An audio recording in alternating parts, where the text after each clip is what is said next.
আমাদের সহকর্মীরা রয়েছেন রাজধানীর বিভিন্ন জায়গায়। আমাদের সহকর্মী ধ্রুব রয়েছেন রাজধানীর কোনো একটি অংশে, এবং এছাড়াও আরও সহকর্মীরাও রয়েছেন। ধ্রুবর কাছ থেকে সরাসরি জেনে নিতে চাইবো এই মুহূর্তে আপনি কোন এলাকায় অবস্থান করছেন ধ্রুব, এবং সেখানে কোন প্রার্থীর প্রচারণা দেখছেন, কে বা কারা এগিয়ে আছেন, ভোটাররাই বা কি বলছেন, বিস্তারিত জানাবেন। কিছুক্ষণ আগে এনসিপির একটি বিশাল গণমিছিল যেটি ভাটারা থেকে শুরু হয়েছিল সেটি রামপুরে এসে মিলিত হয়েছে, এবং এখানে আবারও সংক্ষিপ্ত সমাবেশে কথা বলেছেন এনসিপির আহ্বায়ক এবং এই ঢাকা 11 আসনের যে 10 দলীয় জোট মনোনীত প্রার্থী নাহিদ ইসলাম।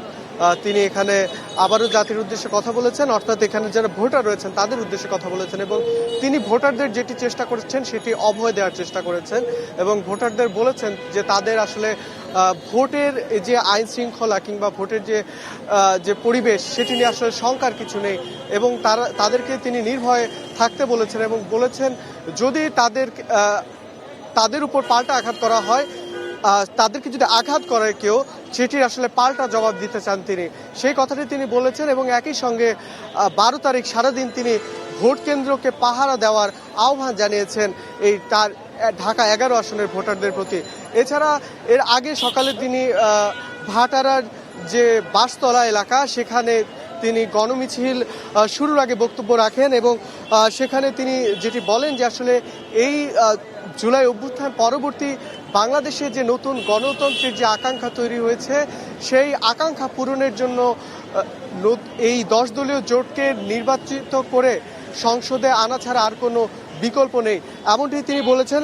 এছাড়া তিনি বলেছেন যে চাঁদাবাজ, ঋণ খেলাপি এবং যারা দুর্নীতিবাজ তাদেরকে কোনোভাবেই আর সংসদে জায়গা দেওয়া হবে না, এবং তাদেরকে পরাজিত করে এবার নির্বাচনে একটি নতুন দৃষ্টান্ত স্থাপন করবে ভোটাররা।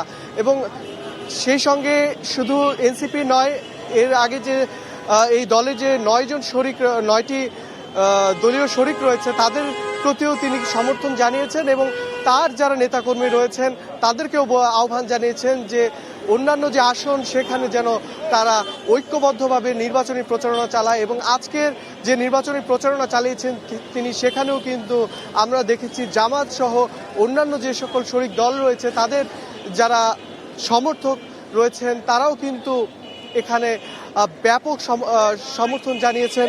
এবং একই সঙ্গে তিনি বলেছেন তিনি যদি নির্বাচিত হয়ে আসেন, এই এলাকার যত দুর্যোগ, যত দুর্দশা রয়েছে, এবং জানেন এখানে পানির সমস্যা রয়েছে, সড়কের সমস্যা রয়েছে, সেই সংকটগুলো তিনি নিরসন করবেন, এবং দখলকৃত জমি, দখলকৃত যে সকল খাল রয়েছে সেগুলো তিনি পুনরুদ্ধারে প্রতিশ্রুতি দিয়েছেন। তো আমার কাছে ঢাকা 11 আসন থেকে এই ছিল সবশেষ তথ্য। আমার সহকর্মী এনাম রয়েছেন, তিনি সেখানকার খবর রাখছেন। এনাম, আপনি জানাবেন আপনার এলাকায় কিরকম প্রচারণা চলছে। এনাম।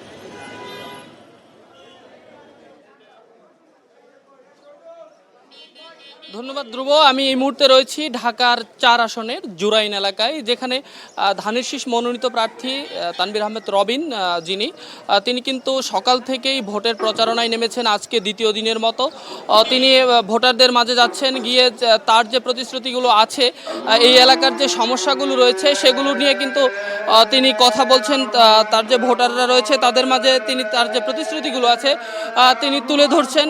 ইতোমধ্যে আজকের দিনের যে তার কর্মসূচি ছিল সকাল থেকেই, সেটি কিন্তু এখন মানে প্রথম পর্যায়ে কিন্তু শেষ পর্যায়ে এখানে জুম্মার নামাজ শেষ করেই আবার দ্বিতীয় পর্যায়ের যে প্রচারণা সেটি এখান থেকে শুরু হবে। তার যে প্রতিশ্রুতিগুলো রয়েছে, যেমন এই এলাকার যে সমস্যাগুলো রয়েছে সেটি তিনি ভোটারদের মাঝে তুলে ধরছেন একে একে। যেমন এই এলাকার যে মূল সমস্যাগুলো রয়েছে, গ্যাসের সমস্যা, পানির সমস্যা এবং জলাবদ্ধতা, বিদ্যুৎ সমস্যা, বিদ্যুৎ সংকট, এগুলো নিরসনের জন্য যে তিনি বিজয়ী হলে তিনি এগুলো নিরসনের জন্য কাজ করবেন, সেই প্রতিশ্রুতিগুলোই কিন্তু তিনি ভোটারদের মাঝে দিচ্ছেন, এবং ভোটারদের কাছে যাচ্ছেন। প্রত্যেকটি ভোটারের ঘরে ঘরে তিনি গিয়ে কথা বলছেন। এবং আমরা যেটি দেখতে পেয়েছি এখানে কিন্তু বেশ উৎসাহ উদ্দীপনা নিয়েই নেতাকর্মীরা তাদের যে তানভীর আহমেদ রবিনের যে ভোটের প্রচারণা সেটিতে অংশগ্রহণ করেছে। তারা যেটি বলছেন যে দীর্ঘ সময় পর নির্বাচন আসায় তারা বেশ উচ্ছ্বাসিত এবং এটি কিন্তু তারা এটি নিয়েই কিন্তু তারা ভোটের প্রচারণা করছেন। এবং আমরা যেটি দেখতে পেয়েছি আমরা দেখতে পাচ্ছি যে এই যে ভোটের প্রচারণা আজকের দিনের আমরা দেখতে পেলাম যে এখানে বেশ লোকের উপস্থিতি, নেতাকর্মী সহ সাধারণ মানুষের কিন্তু বেশ উপস্থিতি দেখতে পেয়েছি। এবং বিএনপির যে অঙ্গ সংগঠনগুলো রয়েছে, ছাত্রদল, যুবদল এবং সকল যে অঙ্গ সংগঠনগুলো রয়েছে তারা কিন্তু ভোটের প্রচারণায় অংশগ্রহণ করেছে। এবং আমরা দেখলাম যে সকাল থেকেই তারা বেশ উৎসাহ নিয়ে এই প্রচারণায় অংশগ্রহণ করেছে।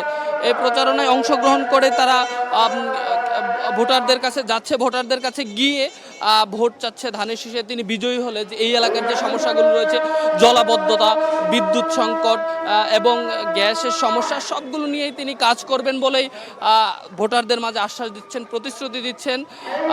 এখন আমরা সরাসরি চলে যাব স্টুডিওতে আমাদের সহকর্মী রয়েছেন রঞ্জু। এরকম আপনাকে ধন্যবাদ, সেই সাথে ধ্রুব আপনাকেও ধন্যবাদ।